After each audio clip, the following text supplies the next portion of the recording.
Hey, hi dear students, I welcome you all in our new lecture from hydrogen unit, and in today's lecture we are going to discuss about the main sources and the general properties of water, that is H2O. बेटा जो water है इसके तीन main sources हैं. एक तो इसका source है रेन वाटर, दूसरा इसका सोर्स है दैट इज सरफेस वाटर, और वाटर का जो और एक सोर्स है that is the sea water. और जो रेन वाटर है, रेन वाटर के बारे में एक चीज बताऊं आपको, it is the purest form of water, most purest form of water. हालांकि जो इनिशियल शावर्स ऑफ रेन होते हैं, initial showers of rain they may contain some dirt और some impurities, but after some drizzle जो rain water होता है वो पीने के लिए सबसे प्योरेस्ट फॉर्म ऑफ वाटर माना जाता है. Rain water most purest form of water. जो सरफेस वाटर है which is present in streams, reverse और लेक्स, इस वाटर को हम सरफेस वाटर कहते हैं. जो स्ट्रीम्स में, रिवर्स में या लेक्स में जो वाटर पाया जाता है it is called as surface water. And surface water के बारे में एक चीज मैं आपको बताऊं, ये most commonly used form of water है. वाटर का वो फॉर्म जो सबसे ज्यादा यूज होता है for washing clothes, for agricultural purposes, ये सरफेस वाटर सबसे ज्यादा काम आता है. और जो सी वाटर है, सी वाटर जो है ये most abundant source of water अगर दुनिया में कोई है तो वो सी वाटर है. वाटर सबसे ज्यादा इसी फॉर्म में पाया जाता है in the form of oceans. लेकिन इस वाटर के साथ एक प्रॉब्लम है, this water always contains 3.5% of dissolved impurities. जो सी वाटर होता है इसमें 3.5% dissolved impurities प्रेजेंट होती है, जिसमें कि 2.5% NaCl यानी कि सोडियम क्लोराइड साल्ट प्रेजेंट होता है. ये साल्ट प्रेजेंट होने की वजह से 2.5% NaCl इसमें प्रेजेंट होता है, और उस NaCl यानी कि साल्ट प्रेजेंट होने की वजह से ये सी वाटर जो है ये ड्रिंकिंग पर्पसेस के लिए अवेलेबल नहीं है. तो मैंने कहा वाटर के तीन मेन सोर्सेज है. One is rain water, that is the most purest form of water that can be used for drinking purposes. Surface water जो कि स्ट्रीम्स, रिवर्स और लेक्स में प्रेजेंट है, ये वाटर की वो फॉर्म है जिसको हम मोस्ट कॉमनली यूज करते हैं for carrying out different purposes. हम इस सरफेस वाटर को सबसे ज्यादा कॉमनली यूज करते हैं. ड्रिंकिंग पर्पस के लिए भी इसको हम प्यूरिफाई कर सकते हैं, फिर ड्रिंकिंग पर्पस के लिए यूज कर सकते हैं, या फॉर वॉशिंग क्लोथ्स इसी वाटर को हम यूज करते हैं, या फॉर एग्रीकल्चरल पर्पसेस इस वाटर को हम यूज करते हैं. That is why I said surface water is most commonly used form of water. उसके बाद सी वाटर की बात हुई. जो सी वाटर होता है ये वाटर का मोस्ट एबंडेंट सोर्स है दुनिया में, सी वाटर. लेकिन इसके साथ प्रॉब्लम ये है कि it contains 3.5% dissolved impurities, out of which 2.5% is NaCl. और इसमें साल्ट की कंसेंट्रेशन हाई होने की वजह से इस वाटर को हम पी नहीं सकते. So you have to remember that water जो है it has three main sources, rain water, surface water and the water present in sea, that is the sea water. इसके साथ साथ मैं आपको एक चीज बताऊं, केमिस्ट्री के हिसाब से वाटर की अहमियत क्यों है. बिकॉज वाटर जो है it is a universal salt, it has got the ability to dissolve large number of substances in it. ये मेजॉरिटी ऑफ द सबस्टेंसेस जो है केमिस्ट्री में हम उनको वाटर में डिसॉल्व कर पाते हैं, तभी तो इसको यूनिवर्सल सॉल्वेंट कहा जाता है. और वाटर का ये भी यूज है, ये डिफरेंट केमिकल रिएक्शंस में या डिफरेंट रिएक्शंस में as a medium, as a solvent use होता है for carrying out different reaction. That is why water is very much important as far as the chemical reactions are concerned, because it is used as a solvent or as a medium for carrying out different chemical reactions. So mainly हम start करेंगे properties of water. जो आज का question होगा that will be related to the properties associated with the water. General properties of water. Water की जितनी general properties है वो हम आज के इस लेक्चर में डिस्कस करेंगे। So first property regarding water is that जो वाटर है it is a colourless, it is a colourless, odorless and tasteless liquid। जो वाटर है इसका ना तो कोई प्योर वाटर की बात कर रहा हूं, प्योर वाटर का ना तो कोई कलर होता है, ना उसका कोई स्मेल होता है, इट इज ओडरलेस, और ना तो इसका कोई टेस्ट होता है, and at room temperature exists in the form of liquid. ये तो पहली प्रॉपर्टी हमने डिस्कस कर दी। जो दूसरी प्रॉपर्टी है वाटर की, water has high density of 1.00 grams per cubic centimeter at 4 degree Celsius temperature। जो वाटर है लिक्विड वाटर, उसकी डेंसिटी सबसे ज्यादा होती है एट 4 डिग्री सेल्सियस, और इसकी जो डेंसिटी होती है दैट इज 1.00 ग्राम्स पर क्यूबिक सेंटीमीटर। ये पॉइंट भी आप या नोट डाउन करोगे यहां पे। जो थर्ड प्रॉपर्टी है वाटर की, थर्ड प्रॉपर्टी वो ये है कि वाटर जो है इसका स्ट्रक्चर जो है वाटर का दैट इज एंगुलर और बेंट शेप। जो स्ट्रक्चर है, स्ट्रक्चर ऑफ वाटर H2O, जो स्ट्रक्चर है वाटर मॉलिक्यूल का वो है बेंट शेप्ड और एंगुलर। मैं यहां पे देखता हूं what is the formula of water H2O, और इस H2O मॉलिक्यूल का स्ट्रक्चर देखिए, बीच में ऑक्सीजन रखिए सेंटर में, और इसके साथ दो हाइड्रोजन एटम्स लिंक कर दीजिए आप। ये वाटर मॉलिक्यूल का स्ट्रक्चर HOH, और साथ में ऑक्सीजन के साथ दो loan pair of electrons attach होते हैं। तो this is the structure of water molecule in which the HOH bond angle, ये जो बॉन्ड एंगल होता है वाटर मॉलिक्यूल के केस में इट इज 104.5 डिग्री। सो ये जो स्ट्रक्चर यहां पे मैंने वाटर का ड्रा किया है, this structure is called as bent shape और एंगुलर शेप। सो हमने यहां पे बात की वाटर के स्ट्रक्चर की। जो वाटर है इसका जो स्ट्रक्चर है दैट इज एंगुलर एंड और bent shape, and the bond angle in case of water HOH bond angle that is 104.5 degree। in addition to that oxygen contains two lone pair of electrons। basically अगर आपने chemical bonding वाला unit पढ़ा होगा, chemical bonding में आप पढ़ते हो water में जो ऑक्सीजन होता है इसकी sp3 हाइब्रिडाइजेशन होती है।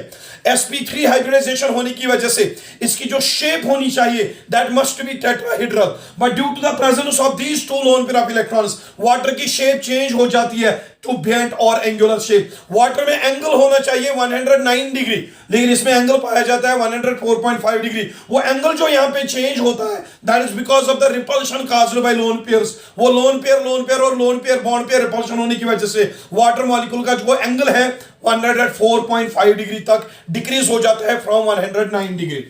तो ये तीन प्रॉपर्टीज आ गई वाटर मॉलिक्यूल की। ये प्रॉपर्टी डिस्कस करने के बाद हम वाटर की और एक प्रॉपर्टी डिस्कस करते हैं, प्रॉपर्टी नंबर फोर्थ। वाटर की और एक प्रॉपर्टी वो ये है कि water molecules have got the tendency to undergo association due to the formation of hydrogen bond. जो वाटर मॉलिक्यूल्स होते हैं when at a particular temperature water molecules hydrogen bonds बनाते हैं, और हाइड्रोजन बॉन्ड्स बनाने की वजह से वाटर मॉलिक्यूल्स क्लोज आ जाते हैं एक, और वो लिक्विड सब्सटेंस बनाते हैं। देख लीजिए ये वाटर मॉलिक्यूल एक है HOH, एक वाटर मॉलिक्यूल, ये दूसरा वाटर मॉलिक्यूल HOH, ये एक तीसरा water molecule HOH। You know that water जो है वाटर मॉलिक्यूल जो है वो पोलर है, इसमें ऑक्सीजन के ऊपर स्लाइड नेगेटिव, हाइड्रोजन के ऊपर स्लाइड पॉजिटिव चार्ज, ऑक्सीजन पे स्लाइड नेगेटिव, हाइड्रोजन पे slide positive, slide negative and slide positive. ये देखो वाटर मॉलिक्यूल जो होता है पोलर होता है due to difference in electronegativity between oxygen and hydrogen. यहां पे चार्जेस यानी कि पोलैरिटी डेवलप हो जाती है। जब हम वाटर मॉलिक्यूल्स को क्लोज लाते हैं, एक वाटर मॉलिक्यूल का ऑक्सीजन नेगेटिवली चार्जड पार्ट दूसरे वाटर मॉलिक्यूल के हाइड्रोजन यानी कि पॉजिटिवली चार्जड पार्ट को अट्रैक्ट करता है, और ये वाला ऑक्सीजन जो है इस हाइड्रोजन को अट्रैक्ट करता है, और ये जो अट्रैक्शन होती है यहां पे this attraction is called as hydrogen bond.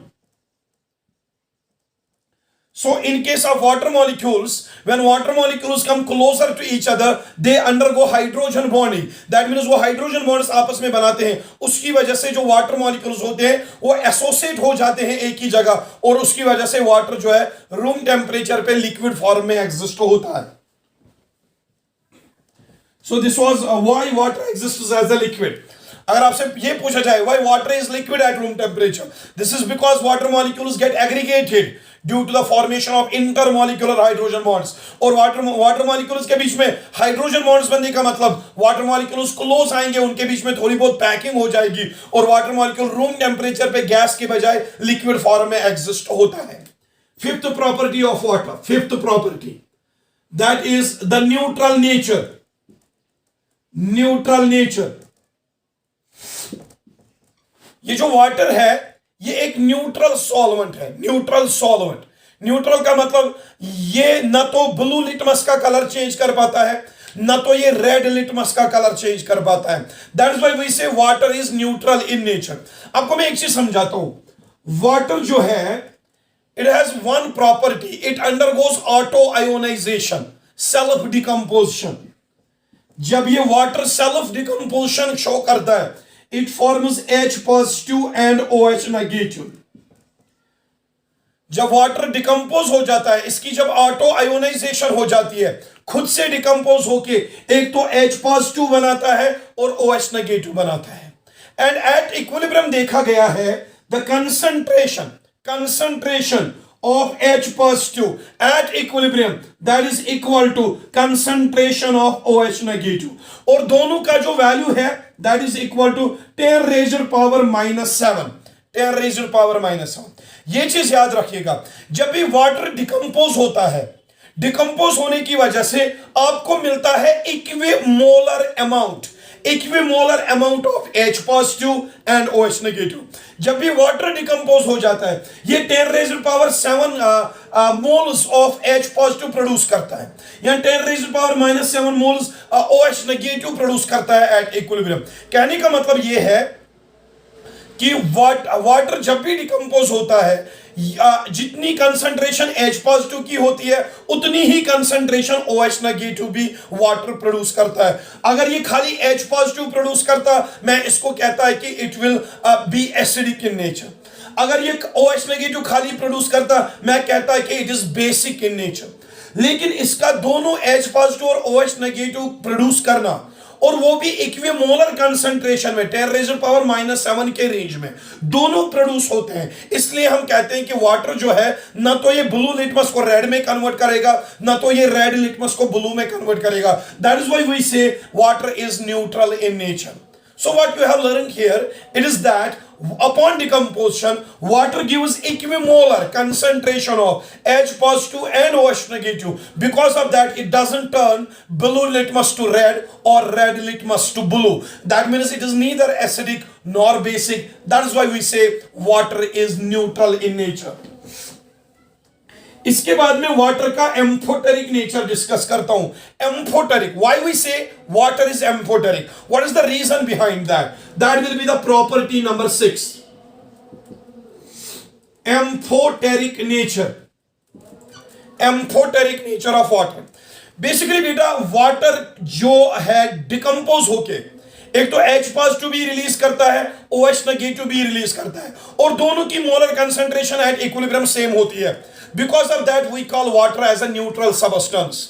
लेकिन सर वाटर को हम एम्फोटेरिक क्यों कहते हैं? वाटर को हम एम्फोटेरिक सबस्टेंस इसलिए कहते हैं क्योंकि वाटर एसिड्स के साथ भी रिएक्ट करता है और ये बेसिस के साथ भी रिएक्ट करता है.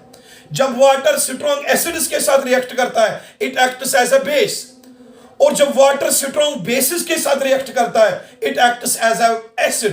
दैट मींस वाटर में ये क्षमता है, ये acid as well as base दोनों एक्ट कर सकता है. दैट डिपेंड्स अपॉन इसको आपने किसके साथ रिएक्शन करवाई है. क्या आपने वाटर की रिएक्शन स्ट्रॉन्ग एसिड के साथ करवाई है, फिर वाटर बेस एक्ट करेगा. क्या आपने वाटर की रिएक्शन स्ट्रॉन्ग बेस से करवाई है, तो वाटर वहां पे एसिड एक्ट करेगा. कहने का मतलब है depending upon the nature of the substance with which water is treated, whether strong acid or strong base, that will determine the nature of water whether it will act as a base और an acid. मैं यहां पे समझाता हूं। H2O water, it combines with ammonia NH3 which is a strong base, ठीक है। तो water जब इस अमोनिया के साथ रिएक्ट करता है, एक्चुअली क्या होता है यहां पे देख लीजिएगा, होता क्या है। वाटर ब्रेक होता है, it gives H positive and OH negative, और जो यहां पे H पॉजिटिव निकलता है उस H पॉजिटिव को नाइट्रोजन, अमोनिया का नाइट्रोजन डोनेट करता है lone pair and they form NH4 positive. Water का H पॉजिटिव, वाटर जब डिकम्पोज होगा it gives H positive OH negative. इसका जो H पॉजिटिव है that accepts lone pair from ammonia and forms NH4 positive, और साथ में जो वाटर का OH है वो एज OH नेगेटिव बाहर निकलता है। अब देख लो, water accepts a lone pair of electron from ammonia. When it accepts a lone pair of electron from ammonia, it forms ammonium ion and hydroxide ion. That means जो water है यहाँ पे as an acid act करता है, क्योंकि मैंने पहले ही कहा जो वाटर है जब डिसोसिएट होगा H पॉजिटिव देगा OH नेगेटिव देगा। जब H पॉजिटिव OH नेगेटिव दोनों निकलेंगे तो इसका H पॉजिटिव अमोनिया का लोन पेयर एक्सेप्ट कर लेता है। जब वाटर का H positive lone pair accept करेगा तो ये उस टाइम एसिड एक्ट करेगा, साथ में OH नेगेटिव भी रिलीज करता है। और एक एग्जांपल देख लो, H2O वाटर, इसकी रिएक्शन हम HCl के साथ करवाएंगे, HCl के साथ। You know HCl that is strong acid, strong acid है ये। And you know that when HCl decomposes it forms H positive Cl negative. और ऑक्सीजन में वाटर का जो ऑक्सीजन है, वाटर के ऑक्सीजन के पास दो लोन पेयर ऑफ इलेक्ट्रॉन्स होते हैं, और जब ये HCl के साथ रिएक्ट करता है it donates lone pair of electron to H positive. Water जो है जब ये HCl के साथ रिएक्ट करता है, वाटर को oxygen lone pair of electron donate करता है to H positive and forms H3O positive. इसके साथ दो हाइड्रोजन, ये हाइड्रोजन भी इसी के साथ जाएगा और बनाएगा H3O पॉजिटिव। देख लीजिए बेटा, ऑक्सीजन ने इलेक्ट्रॉन डोनेट कर दिया, इस पे पॉजिटिव चार्ज आएगा और साथ में Cl नेगेटिव बाहर निकलेगा। देख लो बेटा, when water reacts with strong acid it donates lone pair, that means acts as a base. When water reacts with strong acid, water donates lone pair, that acts as a base. But when water reacts with strong base, it accepts lone pair and acts as a acid.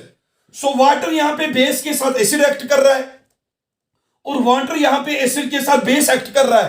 कहने का मतलब यह है कि जो water है ये both acid as well as basic compound है, क्योंकि ये स्ट्रॉन्ग एसिड्स के साथ बेसिक बेस एक्ट करता है और स्ट्रॉन्ग एसिड्स के साथ बेस एक्ट करता है और स्ट्रॉन्ग बेसिस के साथ एसिड एक्ट करता है। और हम कहते हैं जो वाटर है ये एक एम्फोटेरिक सब्सटेंस है, क्योंकि ये acid as well as base दोनों एक्ट करता है, but at a particular time ये एक ही चीज एक्ट करेगा।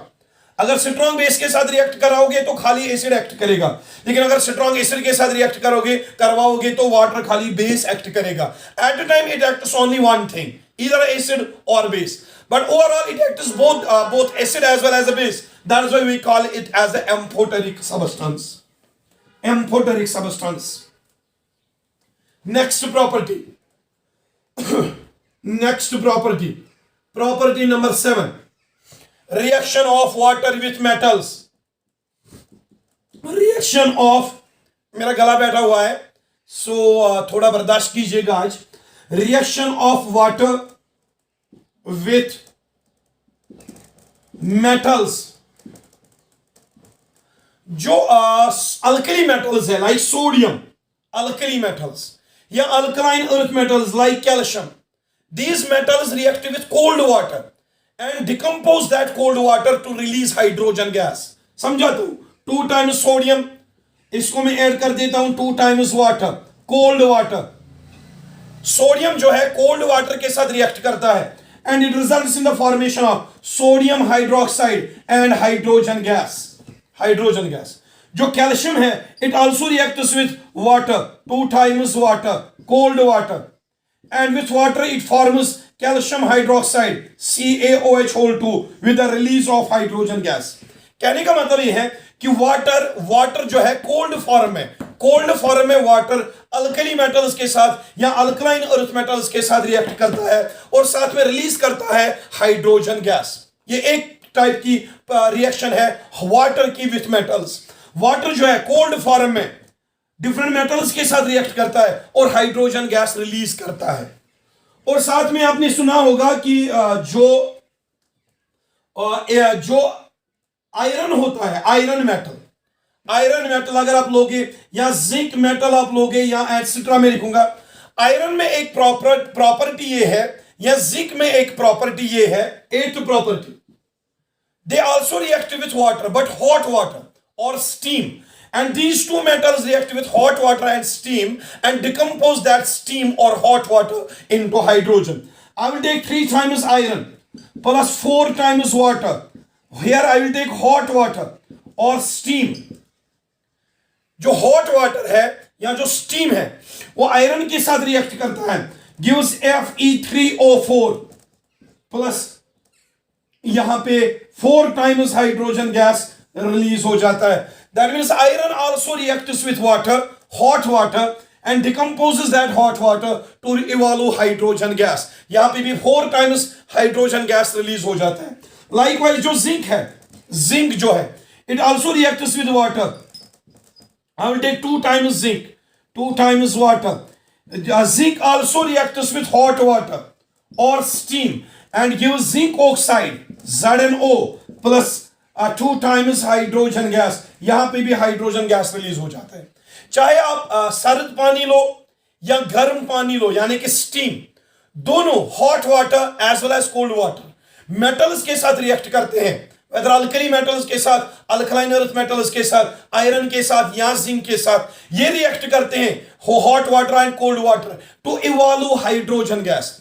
दैट इज वाई जब हमने डाइहाइड्रोजन वाला क्वेश्चन पढ़ा था, डाइहाइड्रोजन के क्वेश्चन में हमने ये पढ़ा था, if we have to prepare hydrogen gas, we simply just need to do one thing. We have to treat cold water with alkali metals or alkaline earth metals, or we have to treat hot water or steam with iron or zinc. By that we will get hydrogen gas. So this was one more property of water. Ninth property of water, reaction of water with non-metal oxides.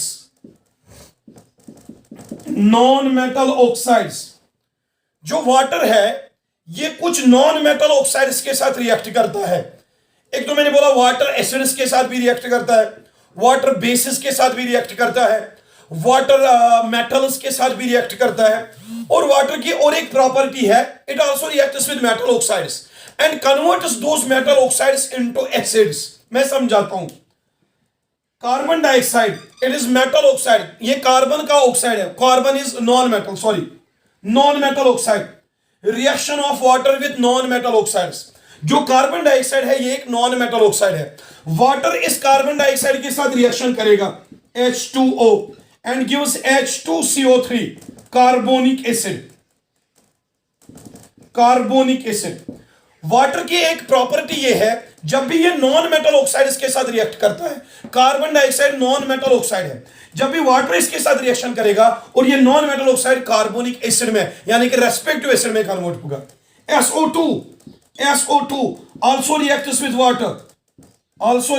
water, it forms H2SO3, that is sulfurous acid. SO3 also reacts with water, gives H2SO4, that is sulfuric acid. कहने का मतलब ये है ये water जो है different non metals oxides के साथ कंबाइन करता है और उन नॉन मेटेलिक ऑक्साइड्स को रेस्पेक्टिव एसिड्स में कन्वर्ट करता है। यहां पे कार्बन डाइऑक्साइड को कार्बोनिक एसिड में कन्वर्ट कर दिया, सल्फर डाइऑक्साइड को वाटर ने सल्फ्यूरस एसिड में कन्वर्ट कर दिया, सल्फर ट्राइऑक्साइड को वाटर कन्वर्ट करता है इनटू H2SO4 सल्फ्यूरिक एसिड में कन्वर्ट कर देता है। मैं कुछ और एग्जांपल्स देता हूं, अगर मैं यहां पे N2O5 लेता हूं, N2O5 that is the oxide of nitrogen non metal, N2O5 oxide of nitrogen non metal oxide, इसके साथ भी वाटर रिएक्ट करता है, gives 2 times HNO3, nitric acid. Nitric acid. Likewise, if I will take P4O10, phosphorus pentoxide, it is non-metallic oxide. ये non-metallic oxide भी water के साथ react करता है, 4 times वाटर के साथ रिएक्ट करता है. P4O10, it also reacts with water and gives us 4 times H3PO4, that is phosphoric acid. Phosphoric acid. Carbon dioxide water के साथ रिएक्ट करता है, कार्बोनिक एसिड बनाता है. सल्फर डाइऑक्साइड वाटर के साथ सल्फ्यूरस एसिड बनाता है. सल्फर ट्राइऑक्साइड वाटर के साथ सल्फ्यूरिक एसिड बनाता है. नाइट्रोजन पेंटॉक्साइड वाटर के साथ नाइट्रिक एसिड बनाता है. फास्फोरस पेंटॉक्साइड वाटर के साथ फास्फोरिक एसिड बनाता है. कहने का मतलब यह है कि ये जो वाटर है ना, ये नॉन मेटल ऑक्साइड्स के साथ रिएक्ट करता है और उनको एसिड्स में कन्वर्ट करता है. दैट कन्फर्म्स वन थिंग, जो नॉन मेटल ऑक्साइड्स है ना, वाटर के साथ वो एसिड्स बनाते हैं, तो वो नॉन मेटेलिक ऑक्साइड्स इसीलिए एसिडिक ऑक्साइड्स कहलाते हैं. Why we say non metallic oxides are acidic oxides? Because non-metallic oxides, when they react with water, they form acids. That is why non-metallic oxides are called as acidic oxides. One more property. We will take one more property now. Reaction of water with metal oxides. Metal oxides. This is the next property. देखो बेटा, water जब non metallic oxides के साथ react करता है तो उनको acids में कन्वर्ट करता है, इसीलिए नॉन मेटल ऑक्साइड्स को एसिडिक ऑक्साइड्स नाम पड़ गया. और यहां पे वाटर जो है मेटल ऑक्साइड्स के साथ भी रिएक्ट करता है और उनको बेसिस में कन्वर्ट करता है. That is why metal oxides are called basic oxides. समझाता हूं. Take 2Na2O. This is sodium monoxide, sodium का oxide. Sodium is a metal oxide. Na2O, it reacts with water. H2O, sodium monoxide, metal oxide, oxide of sodium. It also reacts with water and gives 2 times NaOH, sodium hydroxide. Sodium hydroxide is a base, alkali. That means metal oxides react with water to form bases. That means metal oxides are basic in nature. One more example. Calcium oxide reacts with water. Calcium oxide is once again metal oxide. It also reacts with water and forms calcium hydroxide, and that calcium hydroxide once again is a base or alkali.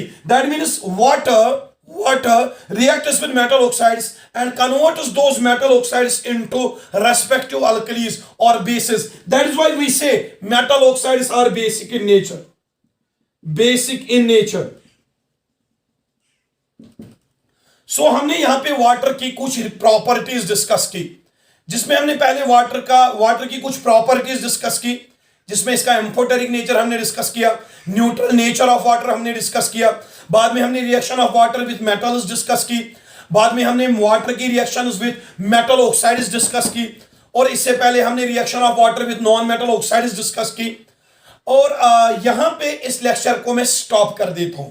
अभी water के बारे में जितनी जानकारी आपको मिलनी चाहिए वो अभी कंप्लीट नहीं हुई है. मैं और एक लेक्चर वाटर के रिलेटेड ही बनाता हूं, उसमें हम वाटर के कुछ और प्रॉपर्टीज पढ़ेंगे, जिसमें स्पेशली वाटर की रिएक्शन हाइड्राइड्स के साथ, वाटर की रिएक्शन कार्बाइड्स के साथ, नाइट्राइड्स के साथ, फॉस्फाइड्स के साथ, वाटर कैसे हाइड्रेट्स बनाता है, वाटर के कुछ और प्रॉपर्टीज जो है वो हम दूसरे लेक्चर में देखेंगे.